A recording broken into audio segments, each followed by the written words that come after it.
Hello everyone, welcome you all. यहाँ पे हम दो न्यूज को डिस्कस करेंगे और ये दोनों न्यूज पीयूसीसी से रिलेटेड है, means pollution under control certificate से रिलेटेड है। तो हम यहाँ पे डिस्कस करेंगे कि इससे पहले के ऑर्डर या सर्कुलर क्या थे, रिसेंट कंट्रोवर्सी क्या हुई है और फाइनल ऑर्डर क्या है। तो चलिए शुरू करते हैं वीडियो को। Before starting the lecture, this is the humble request to all of you, follow Monu Academy on the different platform. अगर आपको इन वीडियो के पीडीएफ चाहिए तो आप मुझे टेलीग्राम पे ज्वाइन कर सकते हैं, आप मुझे इंस्टाग्राम और फेसबुक पे भी फॉलो कर सकते हैं। अगर आप मुझसे पर्सनली जुड़ना चाहते हैं तो आप मेरे ट्विटर और इंस्टाग्राम की आईडी को फॉलो कर सकते हैं। और जो फर्स्ट न्यूज है that is related to IRDAI circular. ये बेसिकली एक तरह का क्लैरिफिकेशन है। इससे पहले Insurance Regulatory and Development Authority of India ने एक सर्कुलर दिया था अगस्त मंथ में, जो कि बेसिकली कंपाइल करता था सुप्रीम कोर्ट का जो ऑर्डर था 2018 का, कि किसी भी इंश्योरेंस पॉलिसी को रिन्यू करने के लिए आपके पास एक वैलिड PUC सर्टिफिकेट होना चाहिए। तो इस ऑर्डर को कंपाइल करने के लिए रिसेंटली IRDAI ने एक सर्कुलर निकाला था और इस पे ऑलरेडी मैंने वीडियो बनाया हुआ है। अब यहाँ पे कंट्रोवर्सी क्या हो गई, जब ये सर्कुलर आया तो कंट्रोवर्सी ये हो गई कि बहुत सारे न्यूज आउटलेट्स ने, बहुत सारे इंश्योरेंस कंपनी ने ये प्रोपेगेट करना स्टार्ट कर दिया कि अगर आपके पास वैलिड इंश्योरेंस पॉलिसी है और आपका एक्सीडेंट हो जाता है, आपके व्हीकल का एक्सीडेंट हो जाता है, बट जब आप क्लेम करने जाते हो तो आपके पास एक वैलिड PUC नहीं है, तो आपके क्लेम को इंश्योरेंस कंपनी डिनाई कर सकती है। तो जब ये प्रोपेगेट हुआ तो उससे रिलेटेड अभी क्लैरिफिकेशन आया है IRDAI का। यहाँ पे इंश्योरेंस रेगुलेटरी ने क्लैरिफाई किया है कि motor insurance company can not deny any claim for not holding of valid PUC certificate. तो इन्होंने कह दिया है कि कोई भी अगर क्लेम करता है और उसके पास वैलिड PUC सर्टिफिकेट नहीं है तो कंपनी इस बात को लेके उनके क्लेम को डिनाई नहीं कर सकती है। It is hereby clarified that not holding a PUC certificate is not a valid reason for denying any claim. आपके पास ये कोई वैलिड रीजन नहीं है कि आप क्लेम को डिनाई कर दो। आपको पता है कि जैसे ही कोई लूप फॉल मिलता है लोग जनता को लूटने में लग जाते हैं, तो वैसे ही हमारी इंश्योरर हैं, इंश्योरेंस कंपनीज हैं, उनको एक लूप फॉल दिख गया कि ये सुप्रीम कोर्ट का ऑर्डर है, अगर आपके पास PUC नहीं है तो अगर आपका सर्टिफिकेट रिन्यू नहीं हो सकता है, इसका मतलब कि जब PUC एक्सपायर होगा आपका सर्टिफिकेट भी एक्सपायर होगा। इसलिए इन्होंने ये चीज प्रोपेगेट करना स्टार्ट कर दिया, तो अभी उस पर क्लैरिफिकेशन आ गया है। बट स्टिल आपको ध्यान रखना है कि आपके पास एक वैलिड PUC सर्टिफिकेट होना चाहिए जब आप अपनी इंश्योरेंस पॉलिसी को रिन्यू कराने जाते हो, तो ये कंपलसरी है। और जो सेकेंड न्यूज है that is related to the HC order, और ये ऑर्डर भी PUC से रिलेटेड ही है। तो सुप्रीम कोर्ट ने अपने ऑर्डर में कहा है कि आप किसी भी ओनर को, व्हीकल ओनर को, इस बेसिस पे फ्यूल लेने से, मतलब डीजल या पेट्रोल या गैसोलीन कुछ भी लेने से डिबार्ट नहीं कर सकते, क्योंकि उसके पास एक वैलिड PUC सर्टिफिकेट नहीं है। तो सुप्रीम कोर्ट ने ऐसा क्यों कहा, इसके पीछे का रीजन है NGT। रिसेंटली NGT की जो सेंट्रल जोन बेंच है, जो बेसिकली भोपाल में सिचुएटेड है, आपको पता है इनकी बहुत सारी बेंचेज हैं और इनका जो मेन बेंच है वो दिल्ली में है। तो जो सेंट्रल बेंच है उन्होंने state government of Madhya Pradesh को ये ऑर्डर दिया था कि जो PUC से रिलेटेड नॉर्म्स हैं उनको आप स्ट्रिक्टली फॉलो करो, और जो भी व्हीकल ओनर उसको कंपाइल नहीं कर पाते हैं उनके ऊपर स्ट्रिक्ट एक्शन लो। और इस एक्शन में उन्होंने कहा था कि उनका जो व्हीकल का रजिस्ट्रेशन है उसको कैंसिल कर दो। और इसके अलावा जो स्टेट के फ्यूल सप्लाई डीलर हैं या पेट्रोल पंप वाले हैं, आप उनसे कह दो कि अगर कोई vehicle owner valid PUC certificate produce नहीं करता है तो उसके व्हीकल में फ्यूल न भरा जाए, उसको फ्यूल न दिया जाए। एक तो ये ऑर्डर था, और दूसरा ऑर्डर था कि ये जो दोनों ऑर्डर हैं बेसिकली व्हीकल रजिस्ट्रेशन के कैंसिलेशन से रिलेटेड और दूसरा फ्यूल सप्लाई से रिलेटेड, इसको कंपाइल करने के लिए आप हमारे पास 25 करोड़ रुपीज डिपॉजिट करवाओ। बेसिकली इनका मतलब ये था बैकअप के रूप में आप डिपॉजिट करवाओ। आपको पता है कि NGT का अगर कोई ऑर्डर कंपाइल नहीं होता है तो वो फाइन लगाते हैं। तो इनके कहने का मतलब था कि आप हमारे पास 25 करोड़ रुपीज डिपॉजिट करवा दो, ताकि अगर आप ये ऑर्डर कंपाइल नहीं कर पाते हो तो ये जो पैसा डिपॉजिट है हम इनमें से फाइन के रूप में इस पैसे में से कट कर देंगे। तो सिंपली इन्होंने मतलब ऑर्डर कंपाइल करने से पहले ही आपके ऊपर फाइन लगा दिया, और यहाँ पे एक अलग तरीके की फाइन लगा दी कि आपको पेट्रोल नहीं दिया जाएगा।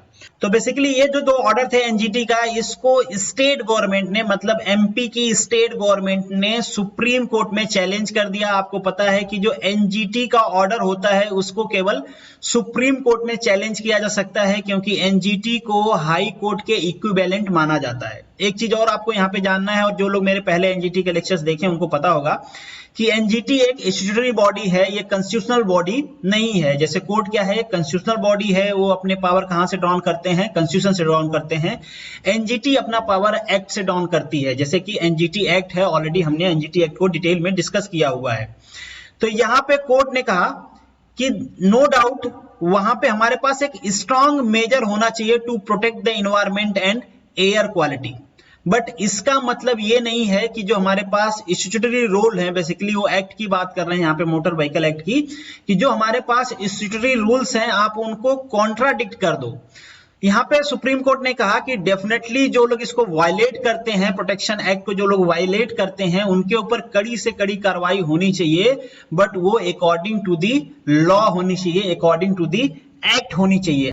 और सुप्रीम कोर्ट ने कहा कि ऑलरेडी हमारे पास सीएमबीआर है, मतलब हमारे पास जो सेंट्रल मोटर व्हीकल रूल है, मोटर व्हीकल एक्ट है, जिसमें ऑलरेडी पेनल्टीज और नॉर्म्स मेंशन्ड है पीयूसी से रिलेटेड। और ऑलरेडी जो हमारा मोटर व्हीकल एक्ट है ये कंपलसरी या मैंडेटरी कर देता है पीयूसी को। और यहाँ पे सुप्रीम कोर्ट ने ये भी कहा कि डेफिनेटली एनजीटी के पास ये पावर है कि वो बेसिकली जो पीयूसी के नाम्स हैं उसको इन्फोर्स करवाए, बट यहां पे जो पनिशमेंट होगी that should be under the statutory rule, मतलब वो मोटर व्हीकल एक्ट के हिसाब से होनी चाहिए। जो वहां पे पनिशमेंट बेसिकली मेंशन है कि यहाँ पे आपका जो लाइसेंस है, जो रजिस्ट्रेशन है, उसको टेम्पररी सस्पेंड किया जा सकता है, आपके ऊपर फाइन लगाई जा सकती है, आपको टेम्पररी डिस्क्वालीफाई किया जा सकता है टू होल्डिंग द लाइसेंस, आपको इम्प्रिजनमेंट मतलब जेल हो सकती है। ये सारे पनिशमेंट हैं एनजीटी के पास, ये सारे पनिशमेंट एनजीटी लगा सकती है, स्टेट गवर्नमेंट से कह सकती है कि आप स्ट्रिक्टली इसको फॉलो करो। बट यहां पे हमारे एक्ट में या फिर सीएमवीआर में कहीं ऐसा मेंशन नहीं है कि आपको पेट्रोल या डीजल या फिर फ्यूल नहीं लेने दिया जाएगा, क्योंकि आपके पास पीयूसी सर्टिफिकेट नहीं है। जब हमारे स्टैट्यूटरी रूल्स में ऐसा मेंशन नहीं है तो ये एनजीटी के पावर से बाहर है कि वो स्टैट्यूटरी प्रोविजन को वायलेट करते हुए अपने मर्जी से कोई प्रोविजन इन्फोर्स कर दे। सिंपली ये समझ लो कि अगर ऐसा होगा तो एनजीटी कल ये भी कह सकता है कि भाई जिसके पास पीयूसी नहीं है उसको फांसी पे चढ़ा दो। मतलब इन शॉर्ट में ये कहना चाह रहा हूं, या फिर सुप्रीम कोर्ट ने ये कहा कि आपके पास जो प्रोविजन है आप उसको कॉन्ट्राडिक्ट नहीं कर सकते, आप उसके अलावा अपने मर्जी से कोई जजमेंट या फिर कोई पनिशमेंट नहीं दे सकते हो। मतलब एनजीटी का जो ये ऑर्डर है कि फ्यूल सप्लाई रोक दी जाएगी ऐसे लोगों की जिनके पास पीयूसी नहीं है, ये इनवैलिड ऑर्डर है, क्योंकि ऐसा हमारे मोटर व्हीकल एक्ट में या फिर सीएमबीआर में नहीं मेंशन्ड है। और इसी के साथ हाई कोर्ट ने ये भी कहा कि वहां पे वेल सेटेड हमारे पास स्टैट्यूटरी रूल्स हैं, वहां पे पनिशमेंट प्रिस्क्राइब किया हुआ है, तो आप इसके बाहर जाके अपने मर्जी से कोई भी पेनल्टीज नहीं लगा सकते हो। इसलिए आपने जो भी पेनल्टीज लगाए हैं, चाहे वो फ्यूल सप्लाई से रिलेटेड हो या फिर स्टेट गवर्नमेंट को 25 करोड़ रुपीस डिपॉजिट करने से रिलेटेड हो, ये दोनों इनवैलिड हैं और इन दोनों को वैनिश किया जाता है। तो बेसिकली यहाँ पे कुछ क्वेश्चन है जो एनजीटी से रिलेटेड हैं, जो लोग मुझे पहले से फॉलो कर रहे हैं उम्मीद करता हूं कि उनको ये क्वेश्चन आसानी से आ जाएंगे, बट ये क्वेश्चन मैं उनके लिए डिस्कस कर रहा हूं जो रिसेंटली अभी चैनल से ऐड हुए हैं। तो पहला क्वेश्चन है, national Green tribunal NGT is, already इसको हमने डिस्कस किया हुआ है, ये एक तरह की स्टैट्यूटरी बॉडी है, कॉन्स्टिट्यूशनल बॉडी नहीं है, पब्लिक सेक्टर ऑर्गेनाइजेशन नहीं है। नेक्स्ट जो आपका क्वेश्चन है, tribunal shall have the jurisdiction in, tribunal को किस किस में ज्यूरिडिक्शन है, मतलब ट्रिब्यूनल की बात यहाँ पे वो एनजीटी की कर रहे हैं, नेशनल ग्रीन ट्रिब्यूनल की। तो यहाँ पे जो चीजें मेंशन है ये वाटर से रिलेटेड, एयर से रिलेटेड, नेचर से रिलेटेड, ये सब इनके ज्यूरिडिक्शन में आते हैं, तो यहाँ पे आपका ऑप्शन होगा डी। नेक्स्ट जो क्वेश्चन है, tribunal follow which of the following, tribunal क्या फॉलो करता है, एनजीटी फॉलो करता है प्रिंसिपल ऑफ नेचुरल जस्टिस, मतलब यहाँ पे एनवायरमेंट या नेचर के साथ जस्टिस होना चाहिए। आप केवल और केवल डेवलपमेंट पे काम नहीं कर सकते कि एनवायरमेंट को एक्सप्लॉइट करते रहो और केवल डेवलपमेंट की बात करो। तो एनजीटी बात करता है कि हमारे यहाँ सस्टेनेबल डेवलपमेंट होना चाहिए, हमारा एनवायरमेंट प्रोटेक्ट होना चाहिए, प्रोटेक्शन के साथ डेवलपमेंट होना चाहिए। जो नेक्स्ट क्वेश्चन है, who can appoint the chairman of NGT, तो चेयरमैन कौन अपॉइंट करता है, सेंट्रल गवर्नमेंट अपॉइंट करती है with the consultation of the Supreme Court of India. Next जो क्वेश्चन है, which of the following are the objective of National Green Tribunal, इनमें से कौन सा ऑब्जेक्टिव है जिसके लिए नेशनल ग्रीन ट्रिब्यूनल को बनाया गया था। तो ये सारे ऑब्जेक्टिव हैं basically, disposal of the case related to the protection and the conservation of environment, to handle the various environmental dispute, definitely to give the relief of the compensation and damage due to the pollution. आपको आपके property का loss हो गया, आपका personal कुछ loss हो गया, तो इसके रिलेटेड कंपनसेशन या रिलीफ एनजीटी दे सकती है। तो यहाँ पे भी जो आपका ऑप्शन होगा वो ऑल होगा। और यहाँ पे इन सब क्वेश्चन के आंसर हैं। This is the end of this video. Thank you so much for watching this. मिलेंगे नेक्स्ट वीडियो में, तब तक के लिए all the best, good luck.